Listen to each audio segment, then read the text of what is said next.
அங்கே ஏதோ நடக்குது அப்படின்னு உடனே தண்ணி பாட்டில் கொடுங்கன்றாங்க. அதை என்ன பண்ணுறாங்க, அப்படியே அதை இப்படி தூக்கி போடுறாங்க.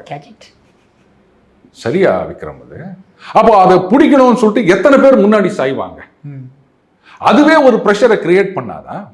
ஏன் அந்த காரில் கீழே ஒருத்தர் டிரைவர்னு இருப்பார்ல, கேரவானில் கீழே யாராவது 1 2 3 பேர் இருப்பாங்கல்ல, ஏன் அந்த ஜன்னலை திறந்து இந்தாப்பா அப்படின்னு பாட்டிலை பாஸ் பண்ணுறது? இதெல்லாம் செய்ய முடியாது அவங்களால. எல்லாத்துக்கும் பாதுகாப்பு குறைபாடுன்னா எத்தனை போலீஸ்காரங்க அங்கே நிற்கணும்னு நீங்கள் நினச்சிட்டு இருக்கீங்க? ஏன்னா புரியல. சரி, அத்தனை போலீஸ்காரங்க இருந்தாலுமே ஏங்க அவங்க புஷி ஆனதே மைக்கில் சொல்றாரு, அங்கே யாராவது அதை பண்ணாத இதை பண்ணாத அப்படின்றாரு. தலைவர் சொல்லியே கேட்க மாட்டேங்கிறாங்க. அப்புறம் தானே இவங்க போலீஸ்காரங்க சொல்லி கேட்க போறது?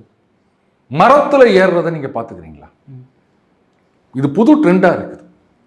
எனக்கு தெரிஞ்சு அணில் மரத்தில் ஏறும், அப்படிதான் நான் பார்த்துருக்கேன். ஆனா ரசிகர்கள் மரத்தில் ஏறி அங்க கூரையை பிச்சுக்கிட்டு போறாங்க. எவ்வளவு பார்க்குறோம். அண்ணாமலை அவர்கள் அழகா சொல்லியிருக்காரு, கோவில் மேல, சர்ச்சு மேல, மசூதி மேலெல்லாம் ஏறி நிற்கிறாங்க. எதுக்காக இப்படி பண்றீங்க? அவங்க தலைவரை பார்க்கணும்னா நீங்க யூடியூப்ல பாருங்க, இல்ல டிவியில பாருங்க, அதுல பாருங்க. இவ்வளவு கூட்டத்துல ஏன் வரீங்க அப்படின்னு கேட்கிறாரு. கரெக்டு தானே அவர் கேட்டது?